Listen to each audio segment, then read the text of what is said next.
Friendship ಡೇಗೆ big ಬಾಸ್ಗೆ last ಹಾಡೇ ಜಾಲಿ days. ಎಷ್ಟು ವರ್ಷದಿಂದ ರಕ್ತ ಸಂಬಂಧಗಳ ಮೀರಿದ ಬಂಧವಿದು ಯಾವ ಬಿಂದುವಿನಲ್ಲಿ ಸಂಧಿಸಿಹುದು. ಟ್ರಯಲ್ ತಗೊಂಬಂದು ಗ್ಲಾಸ್ ಇದೆಯಲ್ಲ, ಅದೇ ಗ್ಲಾಸ್ ಹಾಕೊಂಡು ನಾನು ಶೂಟಿಂಗ್ ಕೂಡ ಮಾಡ್ತೀನಿ ಆ ಸಿನಿಮಾನ. So that is called Tyson. ಯಾವುದೇ ಒಬ್ಬ ಸಿನಿಮಾ ಅದು ಗೆಲ್ಬೇಕಂದ್ರೆ ಒಬ್ಬ ಹೀರೋನು ಒಬ್ಬ ಡೈರೆಕ್ಟರ್ ಇಂದ ಸಾಧ್ಯ ಇಲ್ಲ. ಅದು ಟೋಟಲ್ ಟೀಮ್ ವರ್ಕ್. ಇಷ್ಟೆಲ್ಲ ನಾನು ಸಿನಿಮಾ ಮಾಡಿದ್ರು ಜಾಲಿ ಡೇಸ್ ನೆನಪು ಅನ್ನೋದು ನಮ್ಗೆ ಐ ಥಿಂಕ್ ನನ್ಗೊಬ್ಬಂಗೆ ಅಲ್ಲ, ಆ ಟೀಮಲ್ಲಿ ಎಲ್ಲರಿಗೂ ಅದೇ ತರ ಉಳ್ಕೊಂಡಿದೆ. ಇವತ್ತು ನನ್ನ ಲೈಫಲ್ಲಿ ಮರೆಯಕ್ಕಾಗದೇ ಇರುವಂತ ಒಂದು ಪ್ರಥಮ ಸಿನಿಮಾ ಅಂದ್ರೆ ಜಾಲಿ ಡೇಸ್. ಜಾಲಿ ಡೇಸೇ 50 ಡೇಸ್ ಹೋಗುತ್ತೆ ನಮ್ಗೆ. ಏನೇ ಮಾಡಿದ್ರು ಅದಕ್ಕೊಂದು ಮೆಸೇಜ್ ಇರ್ಬೇಕು. ಆ ಮೆಸೇಜ್ ಈ 31 ಡೇಸ್ ಅಲ್ಲಿ ಇರುತ್ತೆ. ಜಾಲಿ ಡೇಸ್ ಬಾಂಡಿಂಗ್ ಇವಾಗ್ಲೂ ನಮ್ಮ ವಾಟ್ಸ್ಆಪ್ ಅಲ್ಲಿ ಜಾಲಿ ಡೇಸ್ ಗ್ರೂಪ್ ಇದೆ. ಇಷ್ಟೆಲ್ಲ ಅನುಭವ ಇರೋದ್ರಿಂದ ಇದನ್ನ ಮಂಗಳೂರಲ್ಲೇ ನಾವು ಶೂಟ್ ಮಾಡಿದ್ವಿ. ಇದು ಹೆಬ್ರಿ ಹತ್ರ ಮಾಡಿರೋದು. ಇವ್ರದ್ದು ಸೋಮೇಶ್ವರ, ಹೆಬ್ರಿ ಅಕ್ಕಪಕ್ಕದವರು. ನಾನು MD ಸರ್ ಹತ್ರ ಹೋಗ್ಬಿಟ್ಟು, ಸರ್ ನನಗೆ ಟೈಸನ್ ಕೊಡಕ್ಕಾಗಲ್ಲ ಕಣೋ, ಟೈಸನ್ ತುಂಬಾ ಡೆಪ್ತ್ ಇರೋ ಪಾತ್ರ. ಪ್ರಕಾಶ್ ಅಣ್ಣ ನನಗೆ 15,000 ರೂಪಾಯಿ ದುಡ್ಡು ಕೊಡ್ತಾರೆ. ಅದು ನನ್ನ ಜೀವಮಾನದ ಸಪೋರ್ಟಿಂಗ್ ಆರ್ಟಿಸ್ಟ್ ಆಗಿ ಮಾಡಿ ಸಿಕ್ಕಿದ ಹೈಯೆಸ್ಟ್ ಅಮೌಂಟ್. ಅದು 15,000. ಪ್ರಿಯ ವೀಕ್ಷಕರೇ ನಮಸ್ಕಾರ. ಕಾರ್ಯಕ್ರಮವನ್ನ ನೋಡಿ ಸುಮ್ಮನಾಗಬೇಡಿ, ನಮ್ಮ ವಾಹಿನಿಯನ್ನ ಸಬ್ಸ್ಕ್ರೈಬ್ ಮಾಡ್ಕೊಳ್ಳಿ.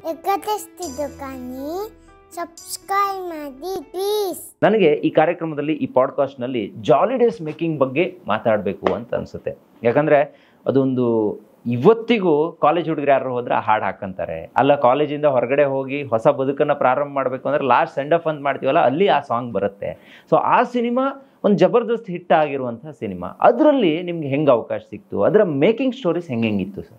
ಈ ಜಾಲಿ ಡೇಸ್ ನನಗೆ ಅವಕಾಶ ಸಿಕ್ಕಿದ್ದು ನಮ್ಮ ಸುಂದರ್ನಾಥ್ ಸುವರ್ಣ ಅವರಿಂದ. ಈಸ್ ಎ ದೊಡ್ಡ DOP ಅವರು, ದೊಡ್ಡ DOP. ಸೊ ಅದೇ ಹೇಗೆ ಅಂದ್ರೆ ನಮ್ಮ ಗುರುಗಳು ವಿ ಮನೋಹರ್ ಸರ್ ಇಂದ್ರಧನುಷ್ ಅಂತ ಶಿವರಾಜ್ ಕುಮಾರ್ ಸಿನಿಮಾ ಮಾಡ್ತಾರೆ. ಅದರಲ್ಲಿ ನಾನು ಒಂದು ಅಸಿಸ್ಟೆಂಟ್ ಆಗಿ ಸಣ್ಣ ಸಣ್ಣ ಪೇಂಟಿಂಗ್ ಕೆಲ ವರ್ಕ್ಗಳು ಅವು ಇವು ಮಾಡ್ಕೊಂಡು ಕಾಲೇಜ್ಗೆ ಹೋಗ್ತಾ ಇದ್ದೆ. ಸೊ ಪ್ಯಾರಲಲ್ ಆಗಿ ಶೂಟಿಂಗ್ ಅಲ್ಲಿ ಭಾಗವಹಿಸೋದು, ಇದು ಎರಡು ಕೆಲಸನೂ ನಾನು ಮಾಡ್ತಾ ಇದ್ದೆ ಇಂದ್ರಧನುಷ್ ಇದರಲ್ಲಿ. ಇಂದ್ರಧನುಷ್ ಕ್ಯಾಮರಾಮ್ಯಾನ್ ಬಂದು ಸುಂದರ್ನಾಥ್ ಸುವರ್ಣ. ಇಂದ್ರಧನುಷ್ ಶೂಟಿಂಗ್ ಅಲ್ಲಿ ನಾನು ರೆಗ್ಯುಲರ್ ಆಗಿ ಸೆಟ್ಗೆ ಹೋಗೋದು ಬರೋದು ಮಾಡೋದ್ರಿಂದ ಮನೋರಣ ಹೇಗೂ ನಮ್ಮ ಗುರುಗಳು. ಆಗ ಸುಂದರ್ನಾಥ್ ಸುವರ್ಣರದ್ದು ನಾನು ಪ್ರೀತಿ ಪಾತ್ರನಾಗ್ತೀನಿ, ಅವರಿಗೂ ತುಂಬಾ ಆಪ್ತನಾಗ್ತೀನಿ. ಅವ್ರು ಯಾವಾಗ್ಲೂ ನನ್ಗೆ ಹೇಳೋರು, ಈ ಹುಡುಗ ಆರ್ಟಿಸ್ಟ್ ಆಗ್ತಾನೆ, ಈ ಹುಡುಗ ಆರ್ಟಿಸ್ಟ್ ಆಗ್ತಾನೆ ಅನ್ನೋರು. ಇವ್ರ ಮೂಗ್ ತುಂಬಾ ಶಾರ್ಪ್ ಇದೆ, ಚೆನ್ನಾಗಿದೆ ಅಂತ ಇವ್ರು ಹೇಳೋರು. ಅಂದ್ರೆ ಈ ತೀರಾ ದೊಡ್ಡವರುಗಳು ಈ ತರ ಹೊಗಳೋದು ಎದುರುಗಡೆ ಸಾಮಾನ್ಯ, ಬಟ್ ಅದ್ ನನ್ಗೊಂದು ಎನರ್ಜಿ ಸಿಗ್ತಾ ಇತ್ತು. ಬಟ್ ಅದನ್ನ ನಾನು ಇನ್ನೊಂದು ನನ್ಗೆ ಬೂಸ್ಟರ್ ಡೋಸೇಜ್ ತರ ಅದನ್ನ ಅನುಭವಿಸ್ತಾ ಹೋಗ್ತಾ ಇದ್ದೆ. ಆ ಟೈಮಲ್ಲಿ ಇಂದ್ರಧನುಷಲ್ಲಿ ಒಂದು ಪಾತ್ರ ಮಾಡ್ತೀನಿ ನಾನು. ಅದ್ ಏನೋ ಗೊತ್ತಿಲ್ಲ, ಆರಂಭದಿಂದ ನಾನು ಆಕ್ಟ್ ಮಾಡುವಾಗ ನನ್ಗೊಂದು ಪೇರ್ ಸಿಗೋದು. ಫಸ್ಟ್ ಕ್ಯಾರೆಕ್ಟರ್ ಆರ್ಟಿಸ್ಟ್ ಮಾಡುವಾಗ್ಲೂ ಒಂದೊಂದು ಪೇರ್ ಸಿಕ್ತು. ಸೊ ಅದಲ್ಲಿ ಫಸ್ಟೇ ಇಂಗ್ಲಿಷ್ ಡೈಲಾಗ್ ಇಂದ್ರಧನುಷಲ್ಲಿ, to Casablanca with ice cream. ಇದು ಏನಿದು ಈ ತರ English dialogue? Ice cream ನಾವು ಕೂತ್ಕೋತೀವಿ, ನಾವು ಯಂಗ್ ಪೇರ್, ನಾವು ಒಬ್ರಿಗೊಬ್ರು ಐಸ್ ಕ್ರೀಮ್ ನ ತಿನ್ನಿಸ್ತೀವಿ. ಐಸ್ ಕ್ರೀಮ್ ದೂರದಲ್ಲಿ ಶಿವಣ್ಣ ಮತ್ತೆ ಅವ್ರ ಪೇರ್ ಕೂತಿರ್ತಾರೆ. ನಮ್ಮ ಯಂಗ್ ಕಪಲ್ ನ ನೋಡಿ ಶಿವಣ್ಣ ಸಾಂಗ್ ಗೆ ಲೀಡ್ ಆಗುತ್ತೆ. ಸೊ ಇದು ಇಂದ್ರಧನುಷದ ನನ್ನ ಪಾತ್ರ. ಏನಾಗ್ಬಿಡ್ತು, ಇಂದ್ರಧನುಷದ ಪಾತ್ರದಲ್ಲಿ ಟೋಟಲಿ ಸಿನಿಮಾ ಆದಾಗ ಲೆಂತ್ ಜಾಸ್ತಿ ಆಗೋಗ್ಬಿಡ್ತು. ಈ ಸೀನನ್ನ ಕಟ್ ಮಾಡುವಂತ ಪರಿಸ್ಥಿತಿ ಬಂದ್ಬಿಡುತ್ತೆ. ಸೊ ಮನೋರಣ್ಣಂಗೆ ಉಭಯ ಸಂಕಟ, ಇವನು ಒಟ್ಟಿಗೆ ಈ ಸೀನ್ ಹೆಂಗ್ ಕಟ್ ಮಾಡೋದು ಅಂತ. ಸೊ ಲಾಸ್ಟ್ಗೆ ಲೆಂತ್ ಆಗಿದೆ, ಕಟ್ ಮಾಡ್ಲೇಬೇಕಾದಂತ ಅನಿವಾರ್ಯ ಬಂತು. ಆಮೇಲೆ ಶಶಿಕುಮಾರ್ ಅಂತ ಎಡಿಟರ್, ಅಲ್ಲಿ ಇದೆಲ್ಲ ಒಂದೇ ಟೀಮ್ ಆಗಿರೋದ್ರಿಂದ ನಾನು ಶಶಿಕುಮಾರ್ ಸರ್ ಹತ್ರ ಹೋಗಿ, ಸರ್ ನಮಸ್ಕಾರ, ಸರ್ ನಮಸ್ಕಾರ. ನನಗೆ ಭಯ ಏನಂದ್ರೆ ನನ್ನ ಸೀನ್ ಕಟ್ ಮಾಡ್ಬಿಡ್ತಾರೆ, ನಮ್ಗೆ ಬೇರೆ ಯಾವ ಥಾಟ್ ಇಲ್ಲ, ಇರೋದು ಒಂದು ಸೀನ್ ಅದೇ ಹೋಯ್ತಲ್ಲ ಅಂತ. ಸೊ ಪಾಪ ಶಶಿಕುಮಾರ್ ಸರ್ಗೂ ನನ್ ಕಷ್ಟ ನೋಡಕ್ ಆಗ್ತಾ ಇಲ್ಲ ಇತ್ತು. ಅಯ್ಯೋ ದೇವ್ರೆ, ಈ ಪಾಪ ಈ ಹುಡುಗ ಡೈಲಿ ಮನೋರಂಜನ್ ಜೊತೆಲಿ ಡೈಲಿ ಓಡಾಡ್ತಾ ಇರ್ತೀನಿ, ಹೆಂಗ್ ಕಟ್ ಮಾಡೋದು? ಕಡೆಗೆ ಏನ್ ಮಾಡ್ಬಿಟ್ರು, ಆ ಸೀನನ್ನ ಕಟ್ ಮಾಡಿದ್ರು. ಮಾಡಿ ಅದನ್ನ ಒಂದು ಸಾಂಗ್ ಅಲ್ಲಿ ಆ ಸೀನನ್ನ ಅವರು ಪುಷ್ ಮಾಡ್ತಾರೆ. ಅದನ್ನ ಸಿನಿಮಾದಲ್ಲಿ ಡೈಲಾಗ್ ಅನ್ನ ತೆಗೆದು ಸಾಂಗ್ ಅಲ್ಲಿ ನಾನೊಂದೇ ಆಕ್ಟ್ ಮಾಡೋ ಹಾಗೆ ಅವಕಾಶ ಆಯ್ತು. ಈ ಸುಂದರ್ನಾಥ್ ಸುವರ್ಣರ ಆ ಒಂದು ಸಂಬಂಧ ಅನ್ನೋದು ಅಷ್ಟೊಳಗೆ ನಾನು ಸಣ್ಣ ಸಣ್ಣ ನನ್ನ ಸಿನಿಮಾನ ದುಡ್ಡುಗೋಸ್ಕರ ನಾನು ಮಾಡ್ತಾನೆ ಇಲ್ಲ ಇತ್ತು. ಇನ್ನೊಂದು ವಿಷಯ ನಾನು ಅದನ್ನ ನಿಮ್ಗೆ ಹೇಳ್ಬೇಕು ಅನಿಸ್ತಾ, ಮಿಲನ 100 ಡೇಸ್ ಆಗತ್ತೆ. ಮಿಲನ ಪ್ರಕಾಶ್ ಅವ್ರ ಹತ್ರ ನಾನು ₹1 ದುಡ್ಡು ತಗೊಂಡಿರಲ್ಲ ಆ ಶೂಟಿಂಗ್ ಸಮಯದಲ್ಲಿ. ನಮ್ ಸಿನಿಮಾ 100 ಡೇಸ್ ಆದಾಗ ನಾನು ಖುಷಿಯಲ್ಲಿ ಪ್ರಕಾಶಣ್ಣ ಕಂಗ್ರಾಚುಲೇಷನ್ಸ್ ಅಂತ ಹೇಳ್ತೀನಿ. ಮಿಲನ 100 ಡೇಸ್ ಹೋದ್. ಏಯ್ ಎಲ್ಲೋ ಇದೆಯಾ ಅಂದ್ರು. ಅಣ್ಣ ನಾನು ಮನೆ ಹತ್ರ ಇದ್ದೆ, ಅರ್ಜೆಂಟ್ ಆಕಾಶ ಅಡಿಯಕ್ಕೆ ಬಾ ನೀನು. ನಾನು ಅನ್ಕೊಂಡೆ ಮೋಸ್ಟ್ಲಿ 100 ಡೇಸ್ದು ಫಂಕ್ಷನ್ ಇನ್ವಿಟೇಷನ್ ಏನೋ ಕೊಡಕ್ ಕರಿತಾ ಇದ್ದಾರೆ ಅಂತ. ಹೋದ್ರೆ ಅಲ್ಲ ಕಣೋ, ನಾವು ಕೆಲಸದ ಒತ್ತಡದಲ್ಲಿ ಬ್ಯುಸಿ ಇದ್ದೀವಿ, ದುಡ್ಡು ಕೇಳಿಲ್ಲ, ನೀನು ಪೇಮೆಂಟ್ ಕೇಳಕ್ಕಾಗಲ್ವೇನೋ ಅಂತ. ನಾನು ಪೇಮೆಂಟೇ ಕೇಳಿರ್ಲಿಲ್ಲ. ಆವಾಗ ಒಂದು ಕವರ್ಗೆ ಹಾಕ್ಬಿಟ್ಟು, ನಾವು ಕಷ್ಟದಲ್ಲಿದ್ದೀವಿ, ಫೈನಾನ್ಷಿಯಲ್ ಬಿಡಿ, ಇಲ್ಲಿ ಬೆಂಗಳೂರು ಓದ್ತಾ ಇರುವಾಗ ನಾವು ಹೋಗ್ತಾ ಇರೋ ಕಷ್ಟ ಇದ್ದೇ ಇರುತ್ತೆ. ಒಂದು ಕವರ್ಗೆ ಹಾಕಿ ನನಗೆ ದುಡ್ಡು ಕೊಡ್ತಾರೆ. ಅವ್ರ ಮುಂದೆ ಅದು ನಾನು ಹಂಗೆ ಜೇಬಿಗೆ ಇಟ್ಕೋತೀನಿ, ಏನು ನೋಡೋದಿಲ್ಲ. ಆಕಾಶದಿಂದ ತಗೊಂಡು ಬಂದು ಆಮೇಲೆ ಕವರಿಂದ ನೋಡ್ತೀನಿ ಎಷ್ಟು ದುಡ್ಡು ಕೊಟ್ಟಿರ್ಬೋದು ಅಂತ. ಪ್ರಕಾಶ್ ಅಣ್ಣ ನನಗೆ 15,000 ರೂಪಾಯಿ ದುಡ್ಡು ಕೊಡ್ತಾರೆ ಆ ಕವರಲ್ಲಿ. ಅದು ಆ ಟೈಮಲ್ಲಿ ಅದು ನನ್ನ ಜೀವಮಾನದ ಸಪೋರ್ಟಿಂಗ್ ಆರ್ಟಿಸ್ಟ್ ಆಗಿ ಮಾಡಿ ಸಿಕ್ಕಿದ ಹೈಯೆಸ್ಟ್ ಅಮೌಂಟ್. ಅದು 15,000 ನನಗೆ ಥ್ರಿಲ್ ಆಗ್ಬಿಡತ್ತೆ. ಸೊ ಅವರ ಋಷಿಯಲ್ಲೂ ಒಂದು ಸಣ್ಣ ಪಾತ್ರ ಮಾಡಿದ್ದೀನಿ, ಪ್ರಕಾಶ್ ಅಣ್ಣ ಅವರದ್ದು. ಮಿಲನದಲ್ಲಿ ಒಂದು ರೆಕಗ್ನೈಸ್ ಒಂದು ಪಾತ್ರ ಕೊಡ್ತಾರೆ. 15,000 ನನ್ನ ಫಸ್ಟ್ ಪೇಮೆಂಟು. ನಾನು ಅದು ಕೇಳದೆ ಕೊಟ್ಟಿರೋದು, ಅಂದ್ರೆ 100 ದಿವಸ ಆದ್ಮೇಲೆ ನನಗೆ ಪೇಮೆಂಟ್ ಬಂದಿದ್ದು, ಅವರು ಕರೆದು ಕೊಟ್ಟಿರೋದು. ಅದು ಏನಂದ್ರೆ, ಈ ಸಿನಿಮಾನ ನಾನು ಆರಂಭದಿಂದನು ಆಕ್ಟ್ ಮಾಡೋದು ಇದೆಲ್ಲ ನನಗೆ ಸೆಕೆಂಡ್ರಿ. ನಾನು ಅದನ್ನ ಎಂಜಾಯ್ ಮಾಡೋದ್ರಿಂದ ನಾನು ಇಷ್ಟು ವರ್ಷ ನನಗೆ ಟ್ರಾವೆಲ್ ಆಗೋದಕ್ಕೆ ಈಸಿ ಆಯ್ತು. ನನಗೆ ಅದು ಯಾವತ್ತೂ ಒಂದು ಬರ್ಡನ್ನು ಅಥವಾ ಸಿನಿಮಾದಿಂದ ನಂಗೆ ಅದು ಬಂದಿಲ್ಲ, ಸಿನಿಮಾದಿಂದ ನನ್ಗೆ ಇದು ಬಂದಿಲ್ಲ, ನಾನು ಅದಾಗಿಲ್ಲ, ನಾನು ಇದಾಗಿಲ್ಲ ಅನ್ನೋ ಫೀಲೇ ಇಲ್ಲ. ಸಿನಿಮಾ ನನ್ಗೆ ಅದು ಆ ಕ್ಷಣಕ್ಕೆ ಏನು ಕೊಡ್ತಾ ಇದೆ ಅದನ್ನ ಎಂಜಾಯ್ ಮಾಡ್ಕೊಂಡ್ ಬರ್ತಾ ಇದ್ದೀನಿ. Is like A travel. ಇಲ್ಲಿ ಒಂದು ಬಿರಿಯಾನಿ ಸಿಗ್ತಾ ತಿಂತೀನಿ, ಅಲ್ಲಿ ಗಂಜಿ ಉಪ್ಪಿನಕಾಯಿ ಸಿಗ್ತಾ ತಿಂತೀನಿ. ಸೊ ಅಂದ್ರೆ ನಾನು ಅದು ಅದೇ ಬಂತು ಇದೇ ಬಂತು ಅಲ್ಲಿ ಸಿನಿಮಾ ಜೊತೆ ಟ್ರಾವೆಲ್ ಹಾಕಂತ ಹೋಗ್ತಾ ಇದ್ದೀನಿ. This is my cinema journey. Okay. So ಈಗ ಜಾಲಿ ಡೇಸ್ ಮಾತಾಡ್ತಾ ಇದ್ವಿ ನಾವು. ಸೊ ಜಾಲಿ ಡೇಸ್ ಅಲ್ಲಿ ನಿಮ್ಗೆ ಆ ರೀತಿ ಅವಕಾಶ ಸಿಕ್ತು ಅಂತ ಹೇಳಿದ್ರಿ. ಸೊ ಅದರ complete over all shooting process ಹೆಂಗಿತ್ತು? ಮತ್ತೆ ನಿಮ್ಮ ಪಾತ್ರನೂ ಕೂಡ ಇವತ್ತು ಅದನ್ನ ಸುಮಾರು ಜನ ಹಾಕೊಂಡು ನೋಡ್ತಾರ. ಲಾಸ್ಟ್ ಒಂದು ಫ್ರೆಂಡ್ಶಿಪ್ ಬಗ್ಗೆ ಒಂದು ಮಾತಾಡೋ ಡೈಲಾಗ್ ಇದೆಯಲ್ಲ, ಅದು ನಿಜವಾಗ್ಲೂ ಒಂಥರ ಕಣ್ಣಲ್ಲಿ ನೀರು ತರಿಸದೆ, ನಮ್ಮ ಫ್ರೆಂಡ್ ಕಣ ಅವನು ಅಂತ ಒಂದು ಡೈಲಾಗ್ ಹೇಳ್ತೀರಾ ನೀವು. ಅದು ನಿಜವಾಗ್ಲೂ ಒಂಥರ ನನಗೆ ಒಂಥರ ಫೀಲಿಂಗ್ ಆಗುತ್ತೆ ಅದು. ಸೊ ಆ ಮೇಕಿಂಗ್ ಪ್ರೊಸೆಸ್ ಹೆಂಗಿತ್ತು ಸರ್? ಇಲ್ಲಿ ನಾನು ನಮ್ಮ ಸುಂದರನಾಥ್ ಸುವರ್ಣ ನೆನೆಸ್ಕೋಬೇಕು. ಸುಂದರನಾಥ್ ಸುವರ್ಣ ಏನ್ ಮಾಡ್ತಾರೆ, ಅವರು ನಾನು ಅಡ್ವರ್ಟೈಸಿಂಗ್ ಅಲ್ಲಿ ನಾನು ತುಂಬಾ ಮಾಡ್ತೀನಿ ಅಡ್ವರ್ಟೈಸಿಂಗ್ ಅಂತ ಅವ್ರ ಗಮನಕ್ಕೆ ಬಂದಿದೆ. ಅವರು ಗಾಂಧಿ ಬಜಾರಲ್ಲಿ ಒಂದು ಚಿಕ್ಕ ಸ್ಟುಡಿಯೋ ಮಾಡ್ತಾರೆ. ಚಿಕ್ಕ ಸ್ಟುಡಿಯೋ ಮಾಡಿದಾಗ ಅಲ್ಲಿ ಸ್ಟುಡಿಯೋಗೆ ಜಾಸ್ತಿ ವ್ಯಾಪಾರ ಆಗ್ತಾ ಇರಲ್ಲ. ಆವಾಗ ನಾನು ಅಡ್ವರ್ಟೈಸಿಂಗ್ ಮಾಡೋದು ಅವ್ರ ಗಮನದಲ್ಲಿತ್ತು. ನಿರಂಜನ್, ನಾನು ಗಾಂಧಿ ಬಜಾರ್ ಒಂದು ಸ್ಟುಡಿಯೋ ಮಾಡಿದ್ದೀನಿ, ನಿನ್ನ ಅಡ್ವರ್ಟೈಸಿಂಗ್ ಏನಾದ್ರು ಯೂಸ್ ಮಾಡಕ್ಕಾಗತ್ತಾ ನೋಡು ಅಂದ್ರು. ಹೋಗಿ ನೋಡಿದ್ರೆ ನನ್ಗೆ, ನಾನು ಸಾರಿ ಬೇರೆ ಬೇರೆ ಕಂಪನಿದು ಆಡ್ ಮಾಡುವಾಗ ನನಗೆ ತುಂಬಾ ದೊಡ್ಡದು ಬೇಕಾಗುತ್ತೆ. ಯಾಕಂದ್ರೆ ಅಲ್ಲೇ ನನಗೆ ಅವ್ರ ಕಾಸ್ಟ್ಯೂಮ್ ಚೇಂಜ್ ಮಾಡೋದಕ್ಕೆ ದೊಡ್ಡ ಹಾಲ್ ತರ ಬೇಕಾಗುತ್ತೆ. ನನಗೆ ಅಲ್ಲಿ ಅಡ್ವರ್ಟೈಸಿಂಗ್ ಶೂಟ್ ಮಾಡೋ ತರ ಪರಿಸ್ಥಿತಿ ಇರಲಿಲ್ಲ. ಅಷ್ಟು ದೊಡ್ಡವ್ರು ನನ್ಗೆ ಆ ತರ ಹೇಳಿದಾಗ ನಾನು ಅವ್ರ ಮುಂದೆ ಹೋಗ್ಬಿಟ್ಟು, ಅಣ್ಣ ನಿಮ್ ಸ್ಟುಡಿಯೋದಲ್ಲಿ ಮಾಡಕ್ಕಾಗಲ್ಲ ಅಂತ ಹೇಳಕ್ ಆಗಲ್ವಲ್ಲ. ತುಂಬಾ ಜನ ನನ್ನ ಫ್ರೆಂಡ್ ಸರ್ಕಲ್ ಅವರು ಇವರು ಯಾರು ಈ ಫೋಟೋಶೂಟ್ ಮಾಡಿಸ್ತಾರಲ್ಲ, ಫೋಟೋಶೂಟ್ ಮಾಡಿಸಿದಾಗ ನಾನು ಅವ್ರ ಗಾಂಧಿ ಬಜಾರ್ ಸ್ಟುಡಿಯೋ ಕಳಿಸ್ತಾ ಇದ್ದೆ. ಕಳಿಸಿ ಒಂದು 8-10 ಫೋಟೋಶೂಟ್ ಆದ್ಮೇಲೆ ಸುಂದರನಾಥ್ ಸುವರ್ಣರು ಒಂದು ಮನೆಗೆ ಒಂದು ಊಟಕ್ಕೆ ಕರೀತಾರೆ ನನಗೆ. ಊಟಕ್ಕೆ ಕರೆದು ನಮ್ದು ನಾನ್ ವೆಜ್ ಊಟ ಎಲ್ಲ ಆದ್ಮೇಲೆ ಅಕ್ಕ ಒಳಗಡೆ ಹೋದ್ಮೇಲೆ ಒಂದು ಕೈಯಲ್ಲಿ ಒಂದಿಷ್ಟು ಮುಷ್ಟಿ ದುಡ್ಡು ಇಟ್ಕೊಂಡು, ಅದು ಎಷ್ಟಂತ ಇವತ್ತಿಗೂ ನನ್ಗೆ ಗೊತ್ತಿಲ್ಲ, ಹೀಗೆ ನನ್ನ ಕೈಯಲ್ಲಿ ಇಡಕ್ ಬಂದ್ರು. ಏನಣ್ಣ ಇದು ಅಂತಂದೆ. ನೀನ್ ನಂಗೆ ಇಷ್ಟೆಲ್ಲ ಮಾಡಿದ್ಯಾ, ಪಾಪ ನೀನು ಒಂಚೂರು ಇಟ್ಕೊ, ನೀನು ಇಲ್ಲಿ ಕಾಲೇಜಿಗೆ ಹೋಗ್ತಾ ಇದ್ಯಾ, ನಿನ್ಗೂ ಕಷ್ಟ ಇರುತ್ತೆ. ಅಯ್ಯೋ ಅಣ್ಣ ನನ್ಗೆ ದುಡ್ಡು ಬೇಡ ಅಣ್ಣ, ನನ್ಗೆ ನೀವು ಏನಾದ್ರು ಮಾಡೋದಾದ್ರೆ ಸಿನಿಮಾದಲ್ಲೇ ನನ್ಗೇನಾದ್ರು ಮಾಡಿ ಅಂತ ಹೇಳ್ತೀನಿ. ಆ ಸಿನಿಮಾದಲ್ಲೇ ಮಾಡಿ ಅಂದಾಗ ಆವಾಗ ಅವರು ಅದೇ ಸ್ಟುಡಿಯೋದಲ್ಲಿ 4 ದಿವಸ ನಂತರ ಒಂದು 4 ಜೊತೆ ಬಟ್ಟೆ ತಗೊಂಬ ಅಂದ್ಬಿಟ್ಟು ಫೋಟೋಶೂಟ್ ಮಾಡ್ತಾರೆ. ಆ ಫೋಟೋಶೂಟ್ ಮಾಡ್ಬಿಟ್ಟು ಆ ಫೋಟೋನ ತಗೊಂಡೋಗ್ಬಿಟ್ಟು MD ಶ್ರೀಧರ್ ಸರ್ಗೆ ಕೊಡ್ತಾರೆ. ಆಕ್ಚುಲಿ ಇವರು ಚೆಲ್ಲಾಟಕ್ಕೆ ಇವರು ಕ್ಯಾಮರಾಮನ್ ಆಗಿರ್ತಾರೆ. ಯಾರು? ಸುಂದರನಾಥ್ ಸುವರ್ಣರು, ಗಣೇಶ್ ಅವರು ಚೆಲ್ಲಾಟಕ್ಕೆ. ಸೊ ಹಾಗೆ ಅವರು ತಗೊಂಡೋಗಿ MD ಸರ್ಗೆ ಕೊಡ್ತಾರೆ. MD ಸರ್ ಫೋಟೋಸ್ ನೋಡ್ಬಿಟ್ಟು, ಹುಡುಗನ ಫೀಚರ್ಸ್ ಚೆನ್ನಾಗಿದೆ ಆದ್ರೆ ಸ್ವಲ್ಪ ದಪ್ಪ ಆಗ್ಬೇಕು ಅಂತ ಹೇಳ್ತಾರೆ. ಅವಾಗ ಅವ್ರ ಮುಂದೆನೂ ನನ್ ಗದರ್ತಾರೆ ಸುವರ್ಣ ಸರ್, ಏಯ್ ಸ್ವಲ್ಪ ಜಿಮ್ಗೆ ಹೋಗಿ ಸ್ವಲ್ಪ ಬಾಡಿ ರೆಡಿ ಮಾಡ್ಕೊಳ್ಳೋ ಅಂತ. ಸೊ ಅಲ್ಲಿ 2 ಪಾತ್ರ ಇರುತ್ತೆ. ಯಾವುದೋ ಒಂದು ಪಾತ್ರಕ್ಕೆ ನನ್ನ ಇವರು ಸಿಲೆಕ್ಟ್ ಮಾಡ್ತಾರೆ. ಅದು ಸಿನಿಮಾ ಮುಂದೆ ಹೋಗ್ತಾನೆ ಇತ್ತು, ಸಿನಿಮಾ ಟೇಕ್ ಆಫ್ ಆಗ್ಲೇ ಇಲ್ಲ. ಆ ಟೈಮಲ್ಲಿ ಒಂದು ಮಾತು ಹೇಳ್ತಾರೆ, MD ಶ್ರೀಧರ್ ಸರ್ ಹತ್ರ ನೀನ್ ಇಂಟ್ರೊಡ್ಯೂಸ್ ಆಗ್ಬೇಕು. ಆ ವ್ಯಕ್ತಿಯ ಕೈಗುಣ ಬಹಳ ಚೆನ್ನಾಗಿದೆ. ಅವರು ಗಣೇಶ್ ಅವ್ರು ಇರ್ಬೋದು, ಶರಣ್ ಅವ್ರು ಇರ್ಬೋದು, ವಾಸು ಅವ್ರು ಇರ್ಬೋದು, ತುಂಬಾ ಅವ್ರ ಕೈಯಲ್ಲಿ ಯಾರ್ಯಾರು ಆಗಿದಾರೋ ಅವರೆಲ್ಲ ಇಂಡಸ್ಟ್ರಿಯಲ್ಲಿ ಒಂದು ಗುರುತಿಸ್ಕೊಂಡಿದ್ದಾರೆ. ಆದ್ರಿಂದ ನೀನ್ MD ಸರ್ ಕೈಯಲ್ಲಿ ಆಗು ಅಂತ ನನ್ಗೆ ಸುವರ್ಣ ಸರ್ ಹೇಳಿದ್ರು. ಅವ್ರ ಜೊತೆ ಜಾಸ್ತಿ ಕನೆಕ್ಟ್ ಆಗಿರುವಂತ ಅವರು ನಮ್ ಕಡೆ ಅವರೇನೆ MD ಶ್ರೀಧರ್ ಸರ್. ಸೊ ಏನಾಯ್ತು, MD ಶ್ರೀಧರ್ ಯಾರೋ ಕಸಿನ್, ಅದ್ ಯಾರೋ ಅಂತ ನನ್ಗೆ ಇದುವರೆಗೂ ಗೊತ್ತಿಲ್ಲ. ಅವರಿಗೆ ಅವರೆಲ್ಲ ಫಾರಿನ್ಗೆ ಹೋಗ್ತಾರೆ. ಫಾರಿನ್ಗೆ ಹೋಗುವಾಗ ಅವರ ಕಸಿನ್ ಸಿಸ್ಟರ್ಗೆ ನಮ್ಮ ಬಂಡ್ ಸಂಘದಲ್ಲಿ ಹಾಸ್ಟೆಲ್ ಅಲ್ಲಿ ಒಂದು ಸೀಟ್ ಬೇಕಾಗಿರುತ್ತೆ. ಸೊ MD ಸರ್ ನನಗೆ ಫೋನ್ ಮಾಡ್ತಾರೆ, ನಿನ್ ಬಂಡ್ ಸಂಘದಲ್ಲಿ ಲಿಂಕ್ ಇದೆಯೇನೋ? ಅಣ್ಣ ಲಿಂಕ್ ಇದೆ, ಅಲ್ಲಿ ನನ್ನ ಕಸಿನ್ಗೊಂದು ಸೀಟ್ ಆಗ್ಬೇಕು ಅಂತ. ನನಗೆ ಈ ಆಫರ್ ಅವ್ರು ಕೊಟ್ಬಿಟ್ರಲ್ಲ, ಅವ್ರಿಗೆ ಆತ್ಮೀಯತೆ ಆಗಕ್ಕೆ ನಾನು ಬಂಡ್ ಸಂಘಕ್ಕೆ ಹೋಗಿ ಅಲ್ಲಿ ಇವ್ರನ್ನ ಹಿಡಿದು ಅದನ್ನ ಒಂದು ಸೀಟು ಅವರಿಗೆ ಮಾಡಿಸ್ಕೊಡ್ತಾರೆ. ಅವ್ರು ಯಾರು ಅನ್ನೋದೇ ಗೊತ್ತಿಲ್ಲ. ಆವಾಗ ಏನಾಯ್ತು, MD ಸರ್ಗೆ ಬಹಳ ಕ್ಲೋಸ್ ಆದೆ ನಾನು. ಕ್ಲೋಸ್ ಆದಾಗ ಇದು ಜಾಲಿ ಡೇಸ್ ಟೇಕ್ ಆಫ್ ಆಯ್ತು. ಇದು ತೆಲುಗಿನ ಹ್ಯಾಪಿ ಡೇಸ್ ಅಂತ ಸಿನಿಮಾದ ರೀಮೇಕ್. ಆವಾಗ ನಮ್ಮ ರೂಮ್ ಅಲ್ಲಿ ಟಿವಿ ಇರ್ಲಿಲ್ಲ. ಸೊ ನನಗೆ ಆ ಸಿನಿಮಾ ಹೇಗ್ ಬಂದಿದೆ, ಯಾವುದು ಹ್ಯಾಪಿ ಡೇಸ್ ಅಲ್ಲಿ ಯಾವ ಪಾತ್ರ ನಾನು ಮಾಡಿದ್ರೆ ಸೆಟ್ ಆಗತ್ತೆ ಅನ್ನೋದು ನನಗೆ ಪರಿಕಲ್ಪನೆ ಇಲ್ಲ. ನನ್ನ ಫ್ರೆಂಡ್ ವಿಜಯ್ ಕುಮಾರ್ ಚೇಂಬರ್ ಅಧ್ಯಕ್ಷರ ಮಗ ಪವನ್ ಅಂತ, ಅವನು ಆಕ್ಚುಲಿ ತೆಲುಗು ಹುಡುಗ. ಸೊ ನೀನು ಹ್ಯಾಪಿ ಡೇಸ್ ನೋಡಿದ್ಯಾ ಫಿಲ್ಮು ಅಂತ ಕೇಳ್ತೀನಿ. ಹೌದು ನೋಡಿದ್ದೀನಿ ಅಂತ.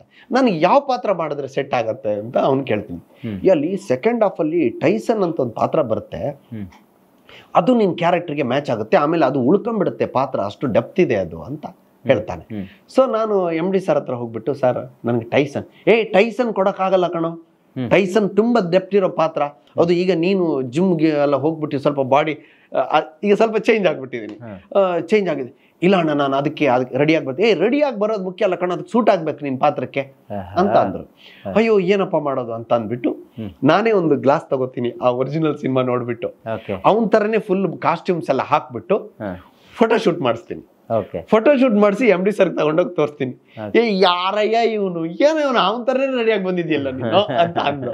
ಆವಾಗ MD ಸರ್ ಆ ಪಾತ್ರ ನನಗೆ ಕೊಡ್ತಾರೆ, ಟೈಸನ್ ಪಾತ್ರ ಕೊಡ್ತಾರೆ. ಆಮೇಲೆ ನಾನು ಯಾವಾಗ ಟ್ರಯಲ್ ತಗೊಂಬಂದು ಗ್ಲಾಸ್ ಇದೆಯಲ್ಲ, ಅದೇ ಗ್ಲಾಸ್ ಹಾಕೊಂಡು ನಾನು ಶೂಟಿಂಗ್ ಕೂಡ ಮಾಡ್ತೀನಿ ಆ ಸಿನಿಮಾನ. So that is called Tyson. ಇವತ್ತು ನನ್ನ ಲೈಫಲ್ಲಿ ಮರೆಯಕ್ಕಾಗದೇ ಇರುವಂತ ಒಂದು ಸಿನಿಮಾ, ಪ್ರಥಮ ಸಿನಿಮಾ ಅಂದ್ರೆ ಜಾಲಿ ಡೇಸ್. ಜಾಲಿ ಡೇಸೇ 50 ಡೇಸ್ ಹೋಗುತ್ತೆ ನಮ್ಗೆ ಆವಾಗ. ದಟ್ ಈಸ್ ತ್ರಿವೇಣಿ ಥಿಯೇಟರ್ ಅಲ್ಲಿ. ದಟ್ ಈಸ್ ದ ನಮ್ಗೆ ಸ್ಟ್ರೆಂತ್. ಯಾಕಂದ್ರೆ ನಮ್ಗೆ ಯಾರು ಬ್ಯಾಕಪ್ ಇಲ್ಲ, ಗಾಡ್ ಫಾದರ್ಸ್ ಇಲ್ಲದೆ ಇದ್ದಾಗ ನಾವು ಮಾಡಿರೋ ಪ್ರಥಮ ಸಿನಿಮಾ ನಮ್ಗೆ 50 ದಿವಸ ಹೋಗಿದ್ದೆ ನಮ್ಗೆ ಟಾನಿಕ್. ಅದರಿಂದ ನಾವು ಇಷ್ಟು ದೂರ ಜರ್ನಿ ಮಾಡಿ 8 ಸಿನಿಮಾ ನಾವು ಮಾಡ್ಕೊಂಡು ಇಷ್ಟು ದೂರ ಬರೋದಕ್ಕೆ ಅವಕಾಶ. ಇವತ್ತು ಟಿವಿಲಿ ಅದನ್ನ ಹಾಕಿದ್ರೆ ಎಷ್ಟೋ ಜನ ಕುತ್ಕೊಂಡು ನೋಡ್ತಾ ಇರ್ತಾರೆ, ಅದು ಅಗೇನ್ ಬರ್ತಾನೆ ಇರುತ್ತೆ ಆ ಸಿನಿಮಾ. ಖಂಡಿತ ಹೌದು, ಅದು ಥಿಯೇಟರ್ಗಿಂತ ಮನೆಗೂ ಟಿವಿಲೂ ಜಾಸ್ತಿ. ನೋಡಿ ಇವತ್ತಿನ ಯಂಗ್ಸ್ಟರ್ಸ್ಗೂ ಜಾಲಿ ಡೇಸ್ ಗೊತ್ತು, ಜಾಲಿ ಡೇಸ್ ಟೈಸನ್ ಗೊತ್ತು, ಆ ಪಾತ್ರಗಳು ಗೊತ್ತು. ಅಂದ್ರೆ 10-15 ವರ್ಷ ಅಂದ್ರೆ ಅದನ್ನ ಅಷ್ಟು ಅನುಭವಿಸ್ತಾರೆ. ಅದಕ್ಕೆ ಆ ಸಿನಿಮಾಕ್ಕೆ ಸಾವಿಲ್ಲ. ಅದು ಅದರಲ್ಲಿ ಒಂದು ಯಾವ್ದೋ ಒಂದು ಲಾಸ್ಟ್ ಸೀನ್ ಅಲ್ಲಿ ಅನ್ಸುತ್ತೆ, ನೀವು ಅವನು ತಳ್ಳಿದಾಗ ಬೀಳ್ತಿರಲ್ಲ ಕೆಳಗಡೆ, ಬಹುಶಃ ಅದು ರಿಯಲಿಸ್ಟಿಕ್ ಆಗಿದೆ, ಹಂಗೆ ತಳ್ಳಿದಾನೆ. ನನ್ನ ಕೈ ಚರ್ಮ ಒಚ್ಚೋಗ್ಬಿಟ್ಟಿತ್ತು, ಅಂದ್ರೆ ಅದೇ ಕಿತ್ತೋಗ್ಬಿಟ್ಟಿತ್ತು. ಅಂದ್ರೆ ನಾವು ಅಷ್ಟು ಅನುಭವಿಸ್ಕೊಂಡ್ ಮಾಡ್ತಾ ಇದ್ವಿ. ಅಲ್ಲಿ ಪ್ರದೀಪ ಇರ್ಬೋದು, ವಿಶ್ವ ಇರ್ಬೋದು, ಪ್ರವೀಣ ಇರ್ಬೋದು, ನಾವೆಲ್ಲ ಹೆಂಗೆ ಅಂದ್ರೆ ಒಂದು 75 ದಿವಸ ಶೂಟಿಂಗ್ ಮಾಡಿದ್ವಿ. ಅದು ಅಂತ ಒಂದು ಬಾಂಡಿಂಗ್, ಜಾಲಿ ಡೇಸ್ ಬಾಂಡಿಂಗ್. ಇವಾಗ್ಲೂ ನಮ್ಮ ವಾಟ್ಸ್ಆಪ್ ಅಲ್ಲಿ ಜಾಲಿ ಡೇಸ್ ಗ್ರೂಪ್ ಇದೆ, ಇವಾಗ್ಲೂ ಇದೆ. ನಾವ್ ಏನಾದ್ರು ವಿಶೇಷತೆ ಇದ್ರೆ, ಮೊನ್ನೆ ಪ್ರವೀಣ ಒಂದು ಕಳ್ಸಿದಾನೆ ನನಗೆ. ಮೊನ್ನೆ ಈ ಫ್ರೆಂಡ್ಶಿಪ್ ಡೇಗೆ ಬಿಗ್ ಬಾಸ್ಗೆ ಲಾಸ್ಟ್ ಹಾಡೇ ಜಾಲಿ ಡೇಸ್.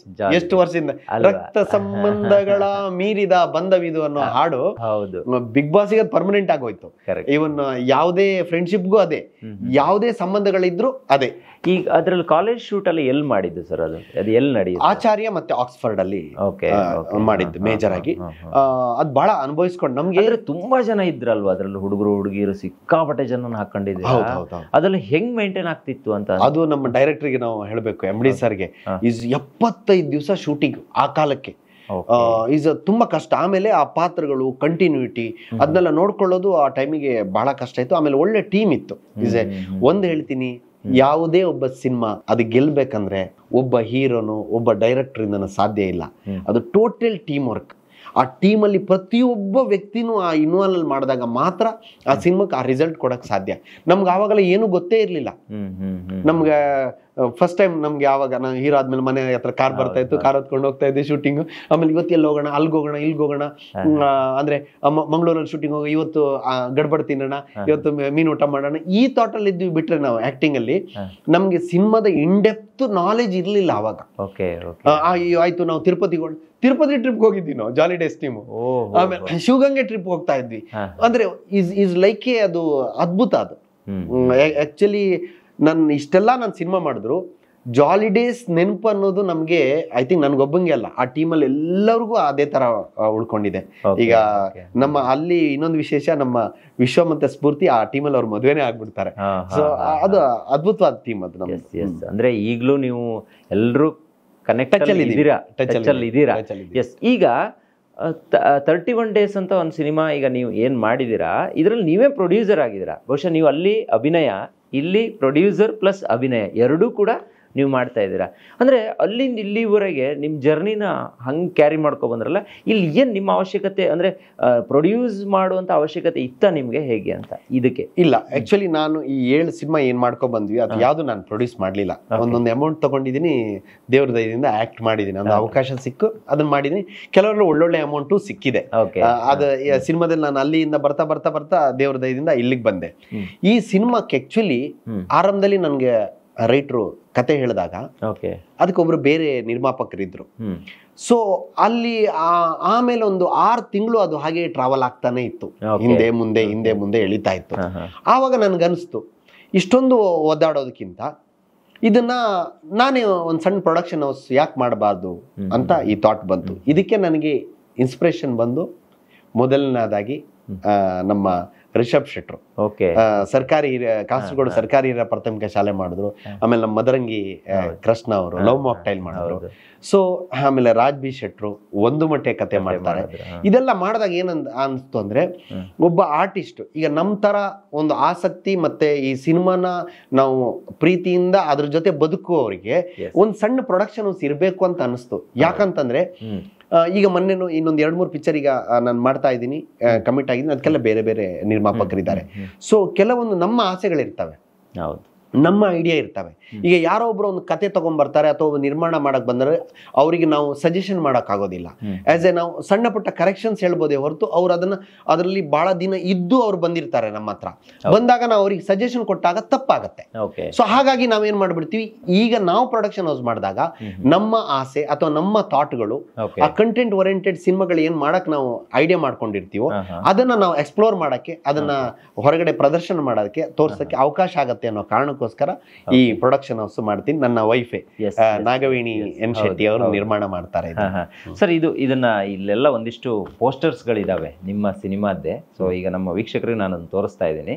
ಸೊ ಇವನ್ನೆಲ್ಲ ನೋಡಿದ್ರೆ ಒಂದ್ ರೀತಿಯಲ್ಲಿ ಇದೇನೋ ಒಂದು ಲವ್ ಸ್ಟೋರಿ ಇರಬಹುದೇನೋ ಅಂತ ಅನ್ಸುತ್ತೆ. ಈಗ ಜಾಲಿ ಡೇಸ್ ಅಲ್ಲಿ ನಿಮ್ಮನ್ನ ನಾವು ನೋಡಿದ್ವಿ. ಸೊ ಇಲ್ಲೂ ಅದೇ ತರ ಕ್ಯಾರೆಕ್ಟರ್ ಇರುತ್ತಾ ಅಥವಾ ಬೇರೆ ಏನಾದ್ರೂ ನಿರಂಜನ್ ಶೆಟ್ಟಿ ಅವರನ್ನ ನಾವಿಲ್ಲಿ ನೋಡಬಹುದಾ ಅಂತ? ಇಲ್ಲಿ ಇಷ್ಟು ದಿನ ನೋಡಿದ ನಿರಂಜನ್ ಶೆಟ್ಟಿ ಕಂಪೇರ್ ಮಾಡಿದ್ರೆ ಇದು ಬೇರೆನೆ. ಯಾಕಂದ್ರೆ ಇದು ನಾನು ಇವಾಗಿನ ಎಲ್ಲ ಸಿನಿಮಾಗಳನ್ನ ನೋಡ್ತಾ ಸ್ಟಡಿ ಮಾಡ್ತಾ ಇಲ್ಲಿ ಯಾವುದನ್ನ ನಾವು ಕೊಟ್ಟಾಗ ನಾವು ಅಟ್ರಾಕ್ಟ್ ಮಾಡಬಹುದು, ಯಾವುದನ್ನ ನಾವು ಡ್ಯಾಶಿಂಗ್ ಆಗಿ ನಾವು ಅದನ್ನ ಗಮನಿಸುವಾಗ ಮಾಡಬೇಕು ಅನ್ನೋ ವಿಚಾರಗಳನ್ನ ಇಟ್ಟುಕೊಂಡು ಕೊನೆಯಲ್ಲಿ ಒಂದು ಅದ್ಭುತವಾದ ಮೆಸೇಜ್ ಅನ್ನ ಕೊಟ್ಟಿದ್ದೀನಿ. ಯಾಕಂತಂದ್ರೆ ಏನೇ ಮಾಡಿದ್ರು ಅದಕ್ಕೊಂದು ಮೆಸೇಜ್ ಇರ್ಬೇಕು. ಆ ಮೆಸೇಜ್ ಈ 31 ಡೇಸ್ ಅಲ್ಲಿ ಇರುತ್ತೆ. ಉದ್ದ ಕೂದಲು ಬಿಟ್ಟಿದ್ದೀರಾ, ಗಡ್ಡ ಬೇರೆ ಇದೆ, ರಗಡ್ ಆಗಿದೆಯಾ ಹೇಗೆ? ರಗಡ್ ಆಗಿದೆ ಅಂದ್ರೆ ಇವತ್ತಿನ youth mind set, Young generation ಏನ್ ಥಿಂಕ್ ಮಾಡ್ತಾರೆ ಅದನ್ನ ತೋರಿಸ್ತಾ ತೋರಿಸ್ತಾ ತೋರಿಸ್ತಾ ತೋರಿಸ್ತಾ ಅವರಿಂದನೇ ಅದನ್ನ ಸರಿ ಮಾಡ್ತಾ ಮಾಡ್ತಾ ಮಾಡ್ತಾ ಹೋಗೋದನ್ನೇ ಈ ಕಥೆಯ ಕ್ಲೈಮ್ಯಾಕ್ಸ್ ನ ಕೊಟ್ಟಿದ್ದೀನಿ. ಯಾಕಂದ್ರೆ ತಪ್ಪು ಮಾಡದೇ ಇರೋರು ಈ ಪ್ರಪಂಚದಲ್ಲಿ ಯಾರು ಇರಲ್ಲ. ತಪ್ಪು ಮಾಡದ ತಕ್ಷಣ ಅದು ಮುಗ್ದೋಗಲ್ಲ. ಅದು ನಾವು ಕೆಸರಲ್ಲಿ ಕಾಲಿಟ್ಟ ಹಾಗೆ ಅದನ್ನ ತೊಳ್ಕೋಬೇಕಷ್ಟೆ. ಅದನ್ನ ಸರಿ ಕಾಲನ್ನೇ ತೆಗಿಯಕ ಹೋಗ್ಬಾರ್ದು. ಅದನ್ನ ತೊಳ್ಕೊಳ್ಳುವ ರೀತಿ ವಿಧಾನನ ಈ ಸಿನಿಮಾದಲ್ಲಿ ಹೇಳಿ ಎಲ್ಲರೂ ಈ ಚಿತ್ರವನ್ನ ಚಿತ್ರಮಂದಿರದಲ್ಲೇ ಹೋಗಿ ನೋಡ್ಲಿ ಅಂತ ನಾನು ಅನ್ಕೊಂತೀನಿ. ಯಾಕಂದ್ರೆ ಒಂದೊಳ್ಳೆಯ ಪ್ರಯತ್ನವನ್ನ ನೀವು ಮಾಡಿದ್ದೀರಾ. 31 ದಿನ 31 ಡೇಸ್ ಅಂತ. ಇದು ಶೂಟಿಂಗ್ ಕೂಡ 31 ದಿನದಲ್ಲೇ ಆಯ್ತಾ ಅಥವಾ ಅದಕ್ಕಿಂತ ಜಾಸ್ತಿ ಆಯ್ತಾ, ಹೇಗೆ? 31 ದಿವಸದ ಒಳಗಡೆನೆ ಮಾಡಿದ್ವಿ. ಅಂದ್ರೆ ನಾನು ಇಷ್ಟೆಲ್ಲ ಅನುಭವ ಇರೋದ್ರಿಂದ ಇದನ್ನ ಮಂಗಳೂರಲ್ಲೇ ನಾವು ಶೂಟ್ ಮಾಡಿದ್ವಿ. ಇದು ಹೆಬ್ರಿ ಹತ್ರ ಮಾಡಿರೋದು. ಇವ್ರದ್ದು ಸೋಮೇಶ್ವರ, ನಂದು ಹೆಬ್ರಿ, ಅಕ್ಕಪಕ್ಕದವರು. ಸೊ ಹೆಬ್ರಿಲಿ ಮೇಜರ್ ಆಕ್ಷನ್, ಆಗುಂಬೆ ಘಾಟಿ ಇವೆಲ್ಲವನ್ನು ತೋರಿಸ್ಕೊಂಡು ಬೆಂಗಳೂರಲ್ಲಿ ಒಂದು 8 ರಿಂದ 10 ದಿವಸ ಶೂಟ್ ಮಾಡಿದ್ವಿ. ಆಮೇಲೆ ಉಳಿದಿದ್ದ ಎಲ್ಲಾ ಪೋರ್ಷನ್ ಉಡುಪಿ ಮಂಗಳೂರಲ್ಲೇ ನಾವು ಜಾಸ್ತಿ ಶೂಟ್ ಮಾಡಿದ್ವಿ. ನನ್ಗೆ ಈ ಸಿನಿಮಾಕ್ಕೆ ಡೈರೆಕ್ಷನ್ ನನ್ನ ಹಿಂದೆ 2 ಸಿನಿಮಾಕ್ಕೆ ಅಸೋಸಿಯೇಟ್ ಆಗಿ ಮಾಡಿದ್ದ ರವಿಕುಮಾರ್ ಅಂತ. ಸೊ ಅವರಿಗೆ ನಾನು ಡೈರೆಕ್ಷನ್ ಕೊಟ್ವಿ. ಆಮೇಲೆ ನಮ್ಮ ಗುರುಗಳು ನನ್ನನ್ನು ಚಿತ್ರರಂಗದಲ್ಲಿ ಬೆಳೆಸಿದವರು ಅವರೇ ಇದಕ್ಕೆ music director V Manohar sir. 150ನೇ ಸಿನಿಮಾ ಇದು ನನ್ನ ಪುಣ್ಯ ಕೂಡ.